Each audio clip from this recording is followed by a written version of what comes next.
Joyeux Halloween, nous sommes le dimanche 31 octobre 2021, c'est le TV 168.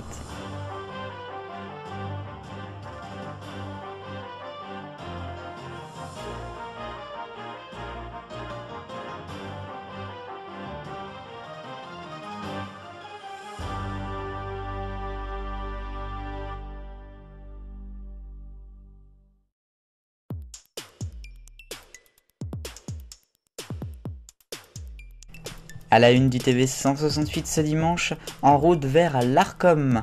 Hadopi et le CSA ne feront bientôt plus qu'un. Ça a été publié au journal officiel ce mardi avec la loi. La fusion donc de ces deux entités.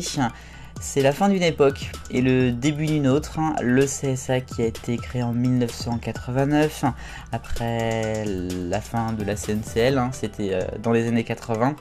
Et puis Hadopi qui a été lancé dans les années 2000, même à la fin, c'était vers 2009-2010. C'est donc la fin d'une époque et le début d'une nouvelle ère pour l'Arcom. Il faudra donc s'habituer à dire ça maintenant. L'Arcom qui va avoir beaucoup de choses à faire dès le 1er janvier 2022 avec déjà un combat, j'ai envie de vous dire, contre le piratage, le numérique, les réseaux sociaux, mais aussi toutes les plateformes d'internet, YouTube, Twitch. Il y aura pas mal de choses à faire. Et puis pour ce qui est notre petite télévision, il y aura la grosse actualité avec notamment la fusion TF1 M6. C'est toujours Roch Olivier Mestre qui en sera le patron. Il est là depuis 2019 au CSA et donc sera le nouveau président de l'Arcom dès le 1er janvier 2022.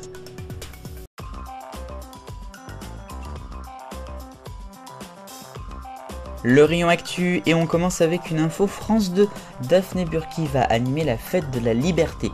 Alors ça sera un peu différent de la fête de la musique et compagnie, puisqu'on aura certes des artistes, mais qui seront là pour mettre en lumière des textes fondateurs, par exemple de Victor Hugo, sur la liberté, sur la tolérance, le vivre ensemble, le droit des femmes. Tout ça sera donc animé par Daphné Burki en prime time et produit par Christophe de Chavannes. Une info INA maintenant avec une nouvelle émission politique. À l'approche de la présidentielle, ils vont vouloir lancer en 2022 une sorte d'entretien avec peut-être des candidats pour les confronter à leurs archives personnelles et à des choses qui peuvent être en lien avec eux sur tout ce qui est les archives. L'INA va donc puiser dans ces millions d'heures et ça peut être pas mal, même si évidemment on sera toujours dans le politiquement correct. Et puis on va avoir une info France 3, la carte au trésor en été. Dans une interview à OZAP, Cyril Ferraud, le présentateur de l'émission, a indiqué que l'été prochain, en 2022, on aurait la carte au trésor d'une manière un peu plus régulière, peut-être même toutes les semaines, avec des inédits, peut-être des rediffusions, mais ça serait bien qu'il n'y ait que des inédits, et donc on aurait quelque chose qui se rapprochera de ce qu'il y avait encore en 2008, 2007, 2009, toutes ces années-là.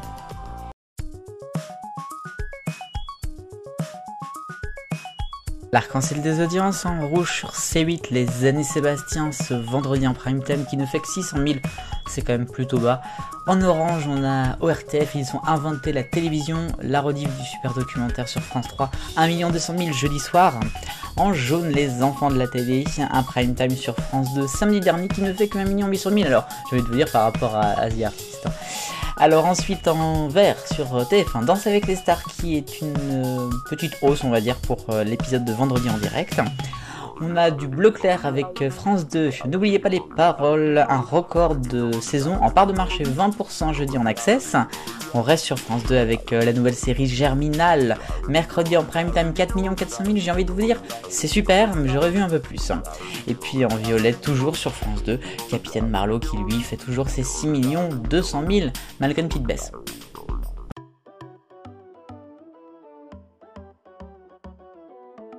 Un petit focus Eurovision Junior, je crois qu'on va le faire toutes les semaines là d'ici le mois de décembre, mais c'est un événement, il faudra pas le louper.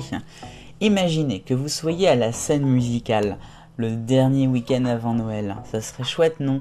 Pour soutenir d'abord notre candidat français, mais aussi pour vivre un moment unique, hein, car on n'organise pas l'Eurovision tous les ans, eh bien soyez là mercredi matin car les billets vont être mis en vente. Et ça c'est quelque chose qui va être à mon avis très très prisé. On aura des tarifs entre 40 et 80 euros et on aura plusieurs possibilités. Il y a la fosse bien sûr et puis on pourra être assis derrière. Les billets donc ça sera mercredi, il y aura des places pour le samedi, ça sera l'émission du jury et puis le dimanche bien sûr en direct. Soyez là.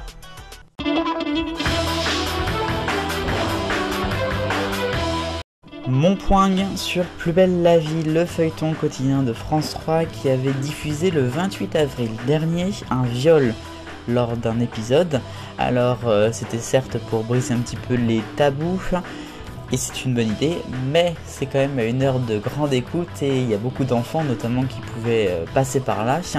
Le CSA est donc intervenu, encore du nom, avec une mise en garde à propos de cet épisode, notamment lors des rediffusions, de faire attention à ne pas le proposer lors des heures de présence des enfants. Il y avait pas mal de personnes qui avaient gueulé sur les réseaux sociaux à propos de tout ça.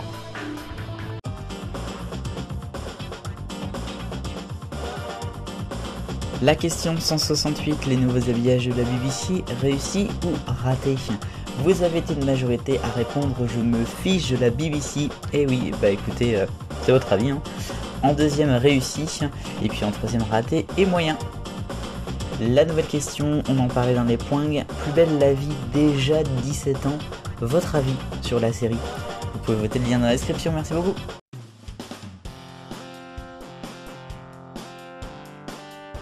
L'agenda à venir, aujourd'hui vous l'avez sans doute remarqué, c'est le changement à l'heure d'hiver, mais c'est aussi Halloween, ce qui veut dire qu'il y a pas mal de programmes d'horreur à la télévision, des séries, des films. Et demain nous serons le lundi 1er novembre et ce sera la Toussaint, avec la traditionnelle matinée religieuse sur France 2, mais c'est aussi ma fête, puisque c'est la fête de tous les saints. Et puis à partir donc de demain, notamment sur TF1 et TMC, ce seront les téléfilms de Noël qui seront de retour avec un marathon de 8h à 17h sur les deux chaînes, et oui, et puis il y aura M6 dès le lendemain.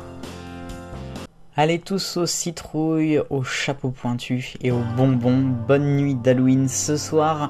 Moi je vous retrouve au mois de novembre sur Génération Télévision. Vive le bonheur, on est tous des millions de copains, salut.